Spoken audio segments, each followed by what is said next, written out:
Thank you, Chairman. Arthur, nice to have you here. While people are inviting you to travel, by the way, I wanted to talk a little bit about this is a lead issue. This is Doe Run lead mining in Missouri. It's my understanding that there are some discussions going on that may bring final resolution of those issues involving EPA and Doe Run. If sometime you can stop, I'd like you to see what happens in that part of our state, which is where I believe most of the lead in the country is. There's some natural outcroppings of lead and other things, and I think that Doe Run is developing some new technology that will change the way they smelt that lead to reduce emissions by at least 90%. That's right. And so I know you've kept in that discussion.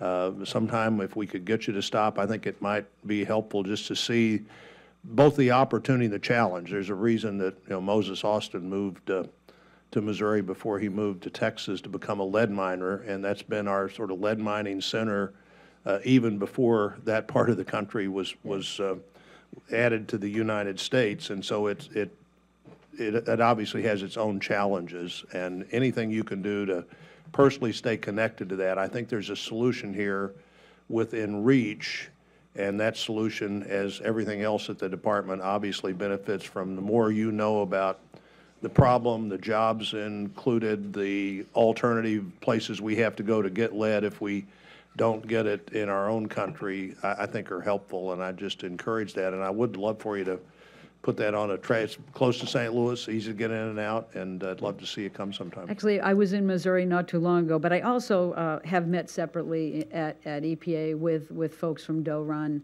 and I know that we have an opportunity for some mediation coming up, and I do want to let you know that I will continue to pay attention to this, and if there is a resolution we can reach, you can rest assured that we're going to be really trying to find that resolution. Well, good. It'd be.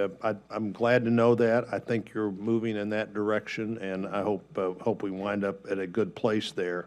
On a question, another question I wanted to ask: that there's some experience in our state, but really all over the country. Communities all around the country are facing regulation on wastewater, on stormwater, on solid waste, on air quality, and many of them, more than one of those coming at a time.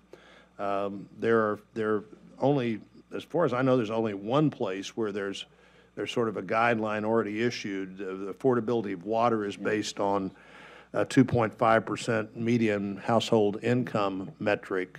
But communities can be involved in many of these things at one time. They really only have one source of income. No matter how many problems they're trying to solve, there's really only one source of income.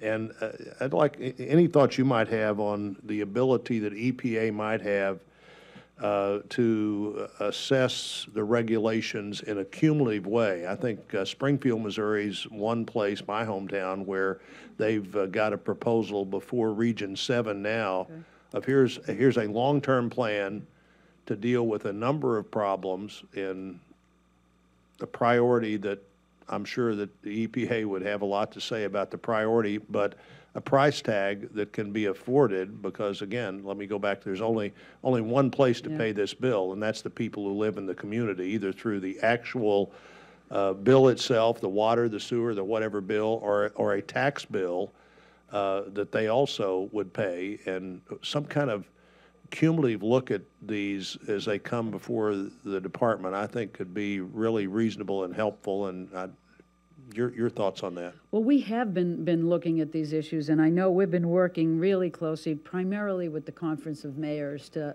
understand how we could better look at the affordability issues, because it is unquestionably very challenging.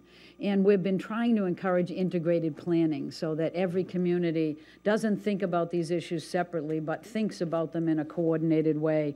And we've had some success in looking at integrated planning with water and wastewater. We're trying to understand how stormwater could also be factored in as well.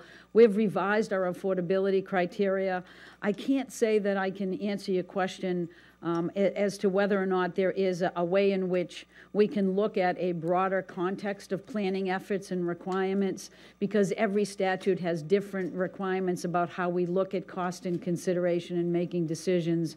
But I certainly understand the direction in which you're thinking, and I think it is a direction that EPA has been willing to head to the extent that the laws allow us to do that.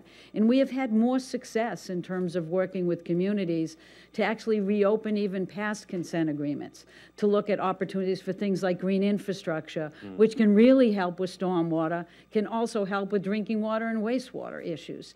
And so to the extent that we can find an opportunity to keep looking at the most economical opportunities to achieve these environmental goals that we all aspire to jointly, but do it, and do it in a way that continues to be consistent with the law, is we will continue with those discussions. And if there is something in particular, a forum for that you'd like to suggest, I'm certainly more than happy to think about how we would do that. Well, again, I think Region 7 has a proposal. Yep. A number of national groups, I'm told, have looked at and said this could be the model for how we move forward. Okay. If there are legislative obstacles to that kind of model, I believe I would be willing and others would be willing to help you remove some of those obstacles, because what you can't have is a community that can't afford to do what needs to be done, and no matter how they set the priorities, just your hands are, if your hands are tied, the bill can't be paid, and that's terrible for the community, and all of the whatever you're trying to achieve there's not going to happen. And Well, thank you, Senator, for raising it. all right, thank you, Chairman.